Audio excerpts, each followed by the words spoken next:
In our sermon series, I Am Jesus, we have seen that Jesus makes several profound statements about himself. And these declarations are central to understanding his identity and his authority and his purpose. While there are critics who have debated for a long time everything that Christians claim about Jesus, it is crucial for us to focus on what Jesus says about himself, because his words reveal what he believed about who he was and why he came. So we have already been through a handful of statements that Jesus makes specifically in the Gospel of John, starting in chapter 6 and going on through verse 15.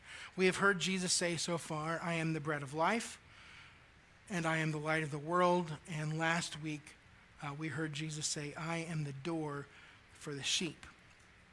Today is really the sequel to last Sunday's message from John 10.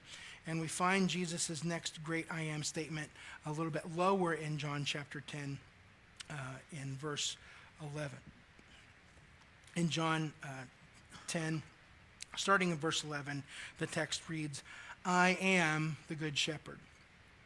The good shepherd lays down his life for the sheep. The hired hand is not the shepherd and does not own the sheep. So when he sees the wolf coming, he abandons the sheep and runs away. Then the wolf attacks the flock and scatters it. The man runs away because he is a hired hand and cares nothing for the sheep. I am the good shepherd.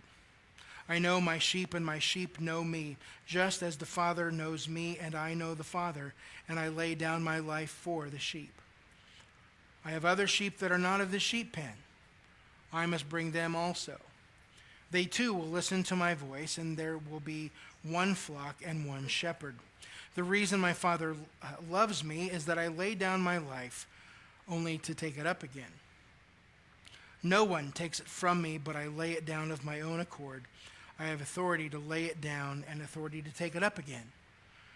This command I received from my Father. Jesus speaks these words to a group of Pharisees and others who are there listening.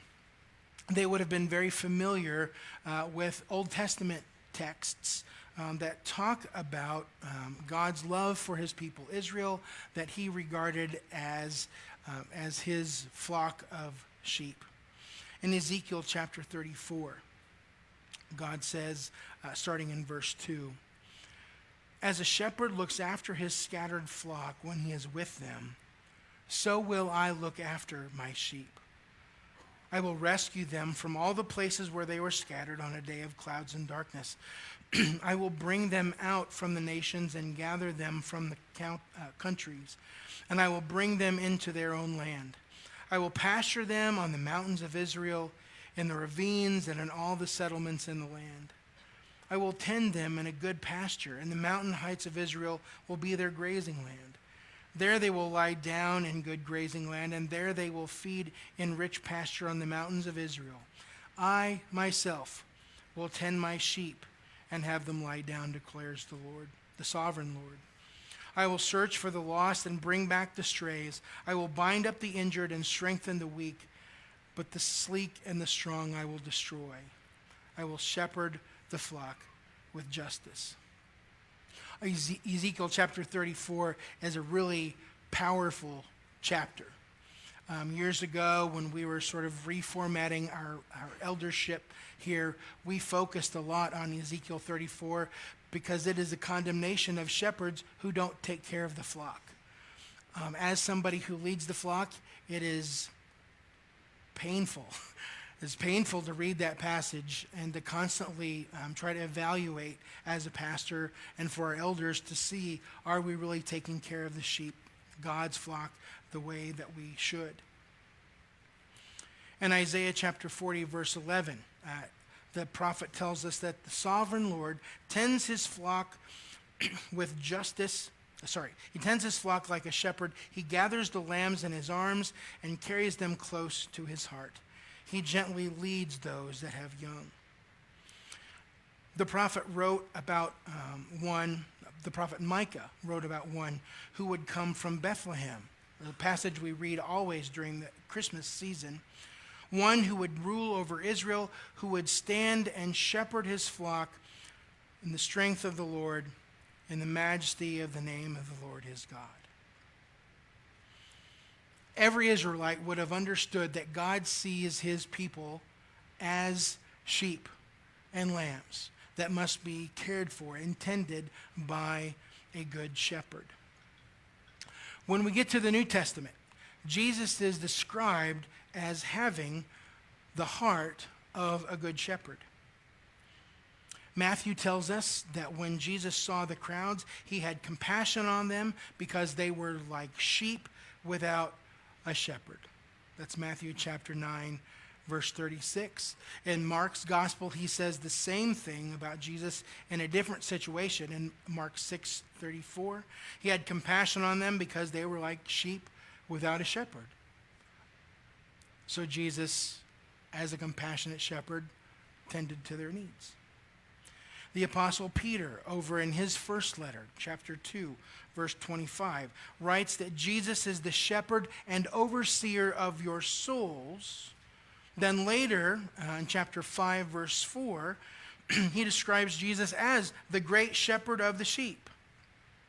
I think it is interesting and significant that Peter focuses on Jesus' shepherd qualities, since some of the very last words that Jesus spoke to Peter in John chapter 20 and 21 were, "Feed my sheep, feed my lambs."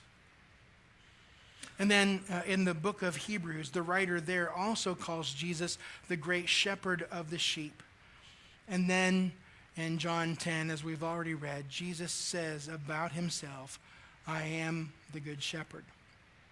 I swapped out the piece on the communion table this morning with a carving in olive wood that we brought back from our trip to Israel in 2023. You're welcome to come up after the service and take a look at it. You can pick it up. Just be careful. I'd hate for you to break off a sheep or something, or Jesus' hand. That would be awful. So you're welcome to come up and take a look. But it is a very great depiction of everything we've read, that Jesus cares for his sheep. He picks them up because he is loving and compassionate. He cares for them. Now, in John 10, in the verses that we have read this morning, and in some of the verses that we read last week in the beginning of chapter 10, we see a few things that are true about the relationship between the sheep and the shepherd. The first one comes from verses 3 and verse 16. The sheep listen to the shepherd.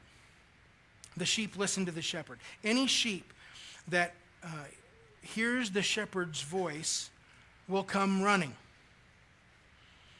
Whether it's this pen or that pen, all the sheep who listen to the shepherd recognize his voice. Now, it is possible that when people read that passage, and they can see that it might say, well, Jesus says here that anyone who calls Jesus Savior is also following him.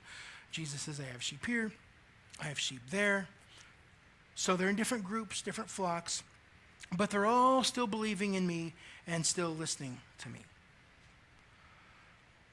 But that's not exactly what Jesus is driving at there. There are some people who look at this passage and they go way, way out there. They believe that this passage justifies their belief in aliens. Jesus says, I have sheep that you don't know anything about because they're not on this planet. Again, that is way out there. Jesus is speaking here to crowds of Jews, especially to Jewish leaders. And he is describing for those who have believed that they are God's only people, the Jews, that there are others in the world who will hear the voice of the Good Shepherd and respond. Everybody who is not a Jew is a Gentile. I'm guessing pretty much everybody in this room is almost all the way Gentile this morning. So Jesus in this passage is talking about us, that we are the sheep of the flocks that the Jewish leaders didn't know anything about. But the same thing is true, whether they are Jewish or Gentile.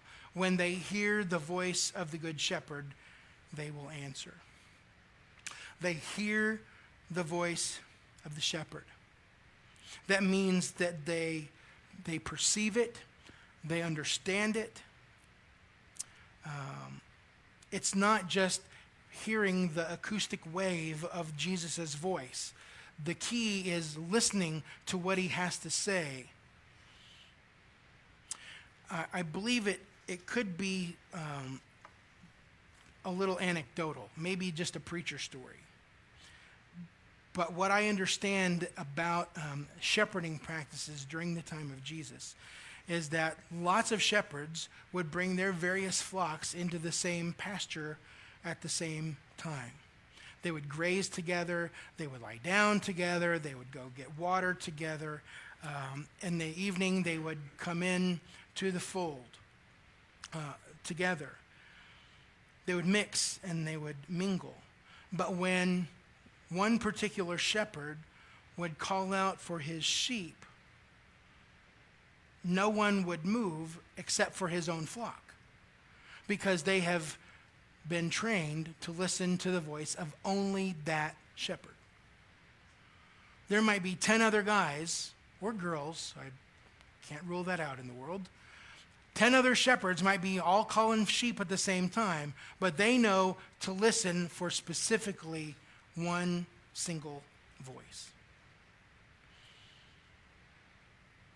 And so when their ears pick up the sound of their shepherd's voice, that's when they move. The sheep listen to their shepherd's voice. So let me ask, what has the shepherd been saying to you? Now, don't misunderstand me. I don't believe that God is going to speak audibly to every single person in this room. But when you pray, as you spend time in his word, as you worship, as you are with God's people, what is it that God is trying to get through to you? What's the message? What's the direction? What's the command? What is it that God's trying to say to you? Have you trained yourself to listen for his voice, to weed out all of the bad information, to tune out all of the competing voices? Have you convinced yourself, and this is the scary one, have you convinced yourself that your own voice, your own dreams, your own desires, your own hopes, do you think that that's the voice of God? John tells us in his first letter that we must be very careful about the spirits that we hear and listen to. We got to test those things. This message that I've received, is that something that God would say? In my former ministry, there was an incident at some point along those 10 years where one of the men in the church came to the elders and said, I believe that God is giving me clear directions to divorce my wife and marry my sister-in-law. And the elders and the pastors all said, I don't think that's right. I don't think that's right at all. Because the Bible tells us that God hates divorce. And he is not going to drive you to do something that he has said that he hates. So your voice, you've confused God's voice with your own. We must be very careful to train ourselves to listen only to the voice of Jesus. sheep listen to their shepherd. When we get down to verse 14, we come to understand that sheep know the shepherd. Sheep know the shepherd. The 23rd Psalm is a beloved song of trust in the Lord as our shepherd. You probably could say it along with me. The Lord is my shepherd, I lack nothing. He makes me lie down in green pastures. He leads me beside quiet waters. He refreshes my soul. He guides me along the right paths for his name's sake. And even though I walk through the darkest valley, I like the valley of the shadow of death. I will fear no evil, for you are with me. Your rod and your staff, they comfort me. You prepare a table before me in the presence of my enemies. You anoint my head with oil, and my cup overflows. Surely your goodness and love will follow me all the days of my life, and I will dwell in the house of the Lord forever. People love that psalm. If you've memorized that in whatever version you've memorized it, that can be a really great comfort in a very difficult time. I know a couple years ago, you may remember I had a little health thing going on. I was doing the 23rd Psalm in my head regularly. It brings a great deal of comfort because I know who the shepherd is, and I know his track record. The 23rd Psalm is the sheep singing a song of complete dependence on a very experienced leader who has fed and rested and watered and nurtured and led and comforted and supplied and blessed the flock and every single individual sheep. If we've had that kind of an experience, who could possibly choose to reject God's shepherding? I mean, for crying out loud, stay near the shepherd. That's where all the great stuff is. Why would you want to go off someplace else far away from him? The flock of Jesus has seen him in action. They have experienced his care. They appreciate his care. And because they have answered his call, they have experienced his care. He knows them. They know him. Jesus knew every single one of those followers that he had called and answered. He knows you too. He knows you by name, and he leads you. That verb there about knowing is to have knowledge of, to come to understand, to perceive. Jesus understands his sheep very well. And hopefully we are coming to understand him very well in return. So my question for you would be, are you spending enough time with Jesus in his presence to really know him, to understand him, to perceive him? So if Jesus were to call this afternoon, if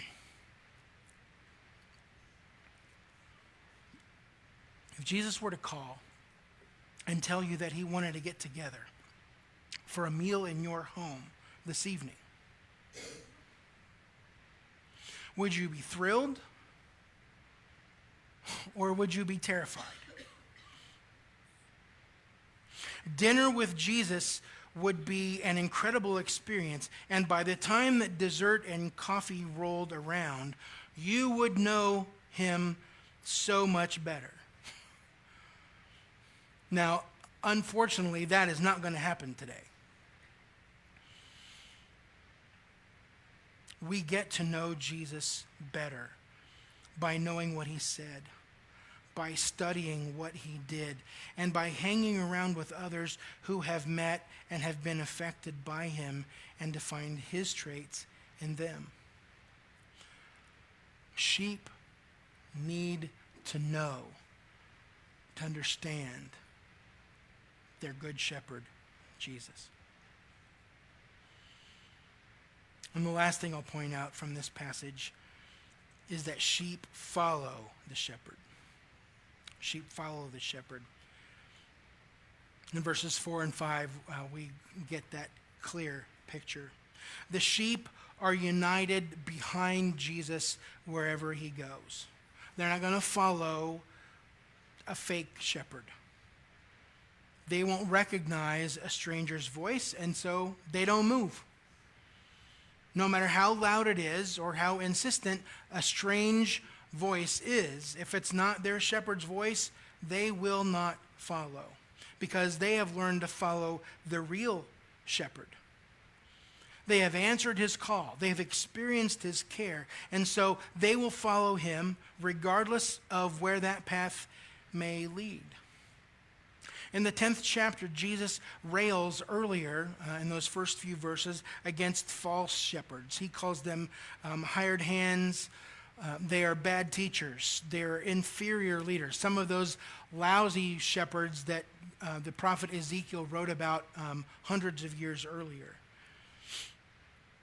There are lots of different voices that are calling for the sheep to follow during the time of Jesus. And they learn with practice to hear just the words that come from his voice. And the same is true for us today. There are so many other voices that are clamoring for our attention, demanding our obedience. But we must learn to only follow our shepherd's voice. In the first chapter of his letter, James tells us that it's not enough to just know God's word, but that a person must be a hearer of it and a doer. And in the next chapter, James writes that we must have faith in Jesus and that we must act upon that faith. It's not enough to just believe that Jesus is God's Son. You have to do something with that information. So when Jesus calls, we quickly follow, carrying out his will in our own lives. Jesus says that the sheep follow. In his immediate world, those disciples that he had called had followed him everywhere, from Jerusalem to Galilee and all points in between. They have joined him on his road, and they went with him every place that he went every single day. They followed. Jesus leads them out, and they follow him wherever he goes. In a song that I ran across just recently, it's called "The Good Shepherd of My Soul." Keith and Kristen Getty and Stuart Townend sing about the life of a follower of that good shepherd. Let me read you the lyrics. Good shepherd of my soul, come dwell within me. Take all I am and mold your likeness in me. Before the cross of Christ, this is my sacrifice, a life laid down and ready to follow. The troubled find their peace in true surrender. The prisoners their release from chains of anger. In springs of living grace, I find a resting place to rise refreshed and ready to follow. I'll walk this narrow road with Christ before me, where thorns and thistles grow and cords ensnare me. Though doubted and denied, he never leaves my side, but lifts my head and calls me to follow. And when my days are gone, my strength is failing. He'll carry me along through death's unveiling. Earth's struggles overcome, heaven's journey just begun, to search Christ's depths and ever to follow. Jesus' sheep hear their good shepherd. They listen to his voice. They know the good shepherd. They understand who he is and his mission. And they follow the good shepherd all the way to the very end. Jesus says that the good shepherd has laid down his life for the sheep in order to protect them, to save them, and to ensure their survival. He has given up his life in a fight to the death fight against the enemy, who he says is a thief who comes to steal and destroy. Jesus battled the enemy so that everyone in the flock could have a full life, an abundant life. We talked about that last week. Believing that Jesus is the Son of God, the Savior of the world, and the great shepherd of God's people is the way to life. This is one of John's most significant recurring themes in his gospel. Jesus is the way to eternity. You must believe in him. So if you are ready to believe in him and receive an eternal gift, then in just a moment I want you to come and to change your eternal status from lost sheep to found sheep in the fold, in the arms of Jesus. If you're already a believer, you're already a happy sheep in the pen. But if you see that you haven't been listening to his voice, open your heart and open your ears so you can follow him. If you've been hearing his voice, but you haven't been willing to join him on his road, you're really just somebody in the audience. You're watching someone else play the game. You're just a spectator. You are not a participant. Jesus calls you to follow, to fully invest, to hear his voice, to know him, and to follow him every step of the way.